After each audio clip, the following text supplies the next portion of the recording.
June 23rd, 1942. A damp wind swept across a small airfield on the coast of Wales.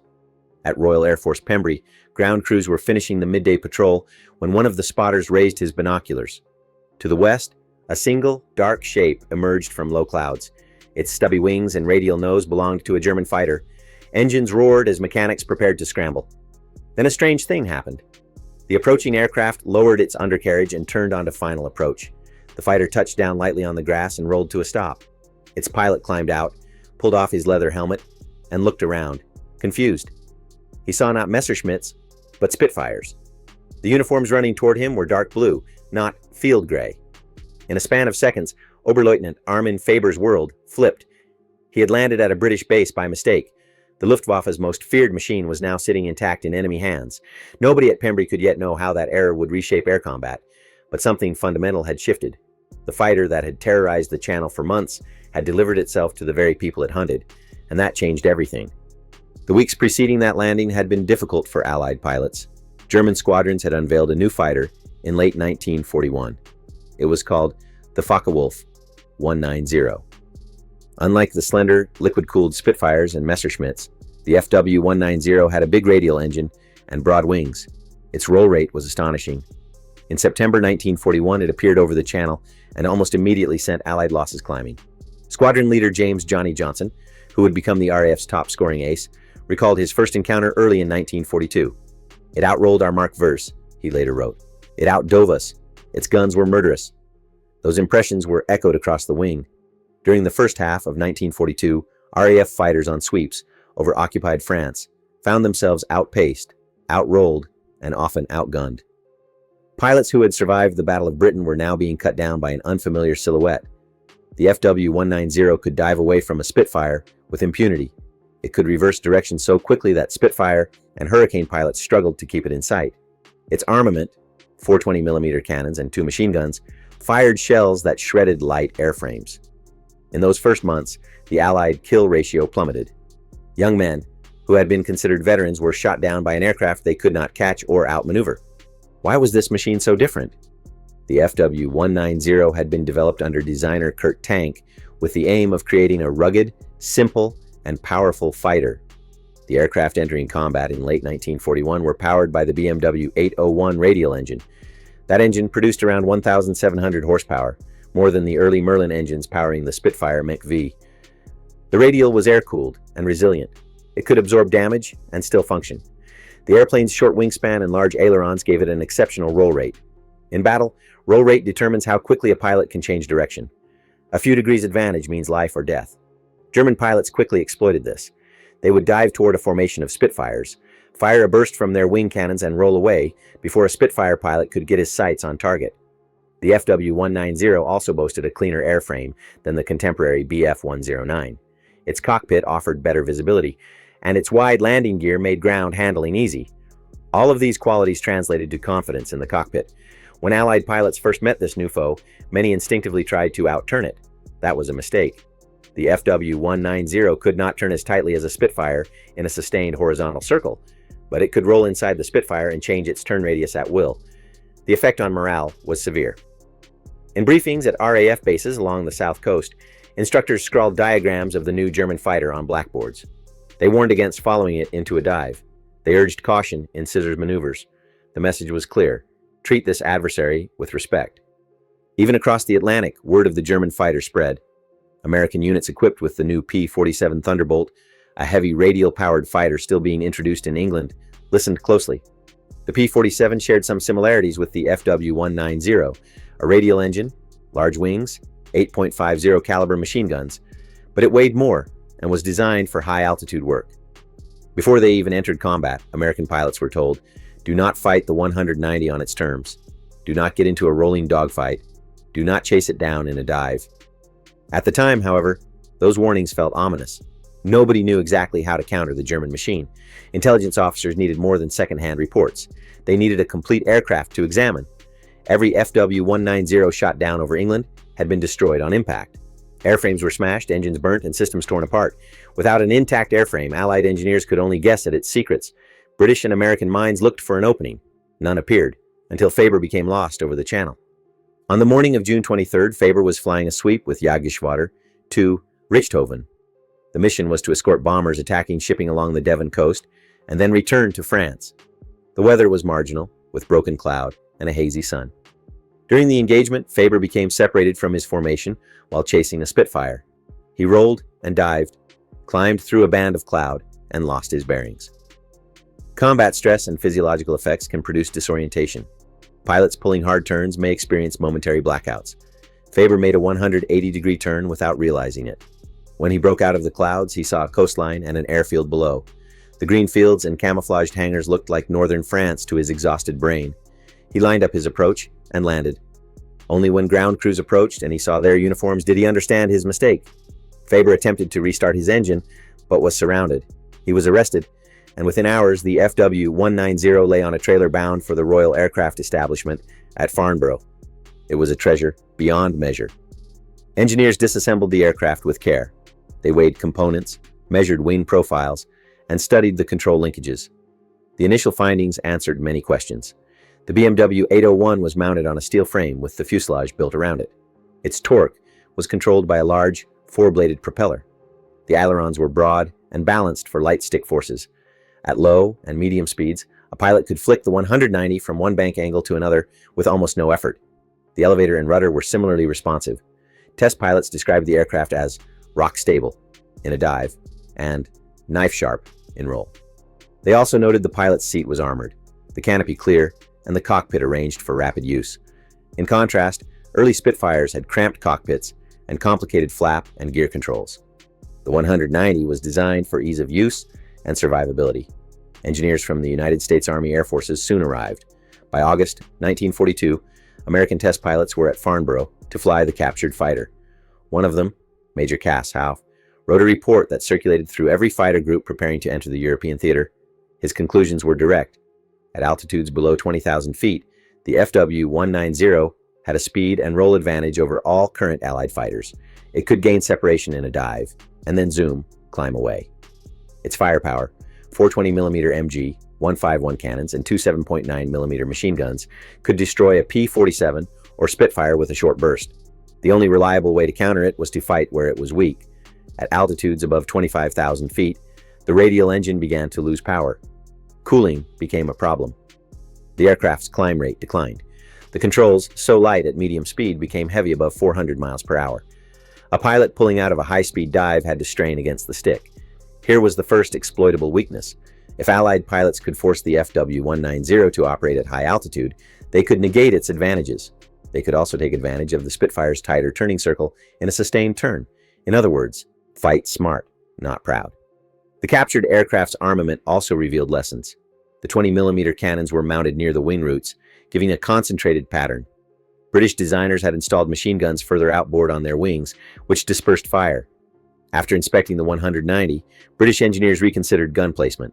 They also noted how German designers had simplified ammunition feeding and cockpit controls. The 190's gun selector was a simple switch. The Spitfire required multiple selections. The FW-190's wide landing gear allowed it to operate from rough fields. This seemed minor, but it contributed to high sortie rates. The aircraft's ability to dive was also tied to its weight distribution. With more mass and streamlined surfaces, it accelerated quickly in a nose-down attitude. The Spitfire had to commit early to a dive to keep up, giving the German pilot time to plan an escape. As the test progressed, Farnborough pilots discovered additional weaknesses. Above about 6,000 meters, the BMW 801 radial's cooling flaps had to be opened wide, creating drag. In cold weather, the engine warmed slowly. The radial also obscured the pilot's forward view slightly during taxiing and takeoff. The FW-190 used a heavy stick force at very high speeds, preventing abrupt pullouts. Its climb rate at altitude was inferior to later Spitfire models. British and American designers took note. By the autumn of 1942, modifications were already being incorporated into new Allied fighters. The Spitfire Mark IX, with a two-stage supercharger, could fight effectively above 30,000 feet and match the FW-190 in speed and climb. Engineers adjusted ailerons on the P-47 and P-51 to enhance roll response, drawing on what they had learned from the German aircraft. Even cockpit ergonomics saw changes. In the P-51D, for example, the canopy was made clear and bubble-shaped to provide better visibility echoing the 190's field of view. While engineers learned, tacticians wrote new doctrines. RAF Fighter Command issued bulletins emphasizing altitude tactics. American fighter groups drilled to fly high escort, keeping their P-47s and P-38s above 25,000 feet, and letting the Luftwaffe choose whether to climb into thin air. If German pilots stayed low, they would not reach the bombers. If they climbed, their engines would suffer. Fighter leaders also taught pilots to avoid the FW-190's rolling scissors maneuvers. Should one occur, break away, zoom climb, and reposition. Do not chase. Use teamwork to box the enemy in. Each of these principles came from careful study of a single captured airframe. But here's the twist. Intelligence did not stop at analysis. It created confidence. When pilots learned that the FW-190 could be outclimbed at high altitude and outturned in a sustained circle, fear waned. The new knowledge allowed them to think rather than react. Allied pilots began to win. By late 1943, Spitfire Mk9s were intercepting FW-19s over northern France with parity. P-47S, using turbo-supercharged Pratt and Whitney R2800 engines, could fight comfortably at 30,000 feet and dive faster than anything else in the sky. P-51 Mustangs, arriving with laminar flow wings and Packard-built Merlins, had both high altitude and high speed. In this new environment, the FW-190's initial superiority faded. German pilots noticed a change. Oberstleutnant Pips Priller, a high-scoring ace, remarked in his log that American pilots have studied us. They force us high. They no longer follow into rolling fights.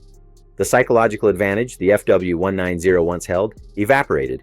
Air combat is as much mental as mechanical.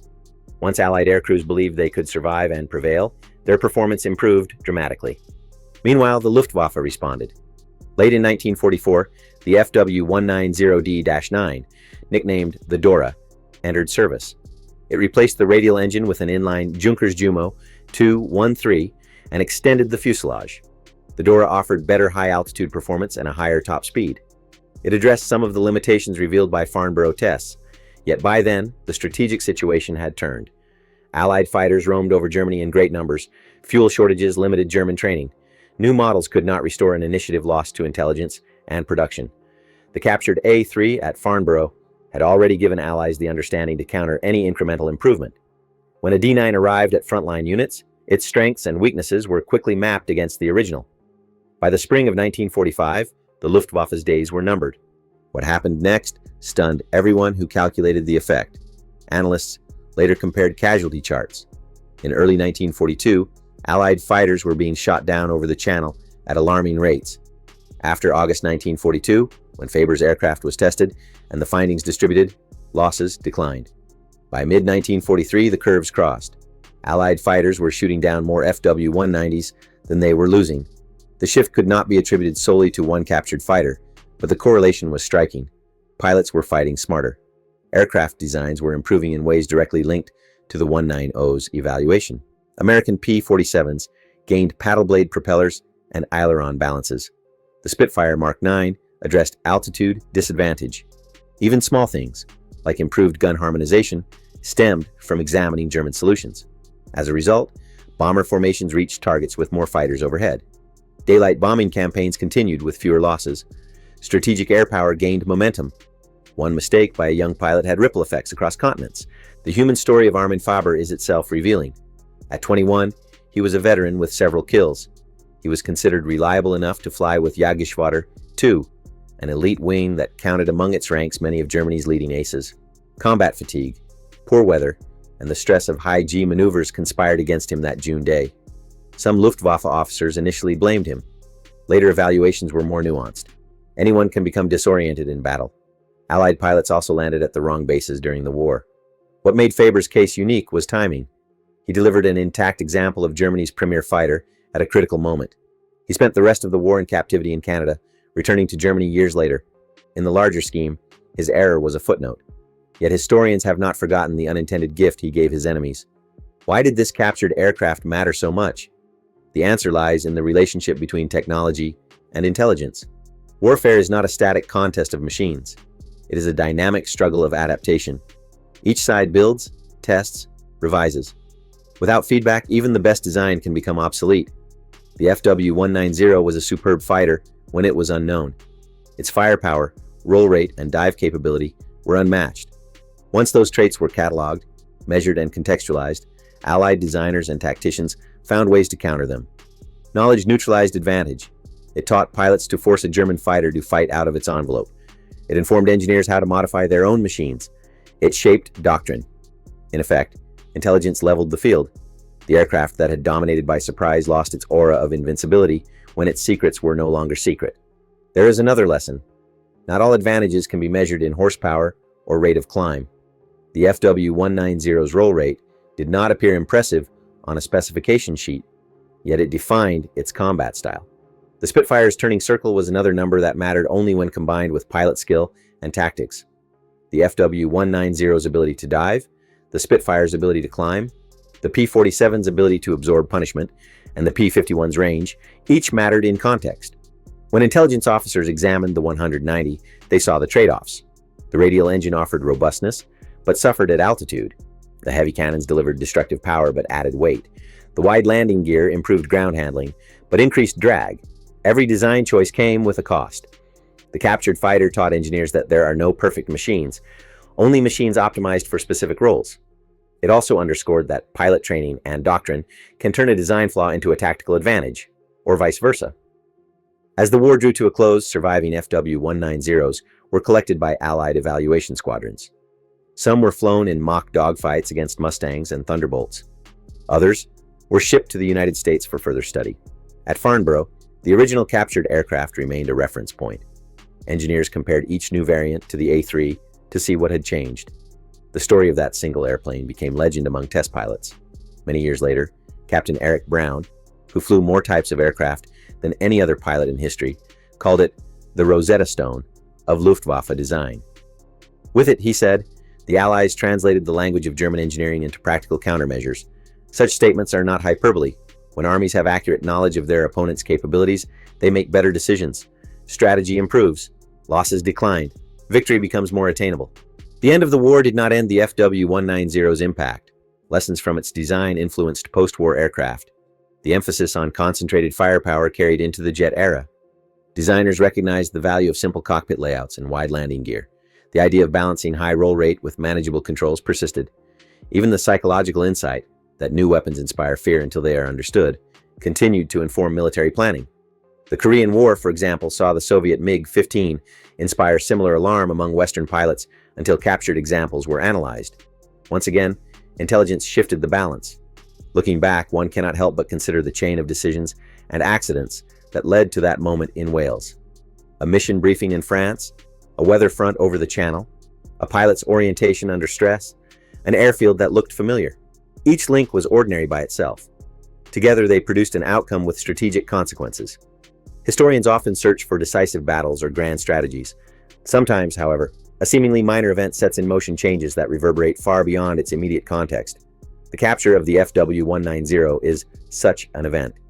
It reminds us that war is unpredictable, that human error can alter history, and that the exploitation of information can be as important as any weapon. As we reflect on the story, it is tempting to assign simple moral lessons. Courage alone does not win wars. Innovation alone does not guarantee victory. Intelligence, adaptation, and the ability to learn quickly often matter more than raw strength. The FW-190 was a formidable machine, but its dominance depended on surprise and ignorance. Once those were removed, the contest shifted. Allied pilots, informed and prepared, adapted. Engineers changed designs. Tacticians rewrote manuals. The tide turned. This does not diminish the courage of those who flew and fought. Rather, it underscores that courage paired with knowledge is a potent combination. The technical details of the FW-190's engine and roll rate matter because they influenced how men lived and died in the skies over Europe. The moment Faber touched down on a Welsh airfield connected those details to the lives of thousands. War stories often end with images of flaming wreckage or triumphant flypasts. This one ends with a captured aircraft sitting in a hangar, its panels removed, surrounded by men with notebooks.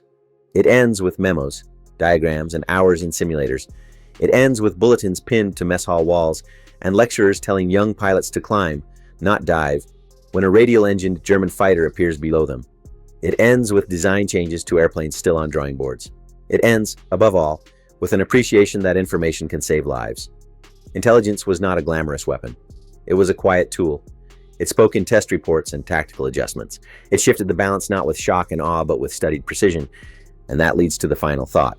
On June 23, 1942, one pilot's error handed his enemy a gift. From that gift came insight, adaptation, and ultimately, advantage.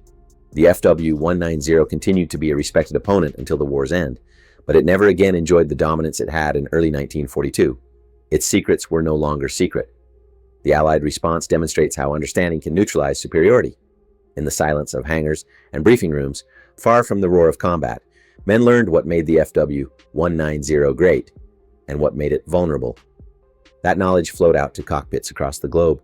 Sometimes the greatest victories come not from firepower, but from what we learn in the silence after the battle.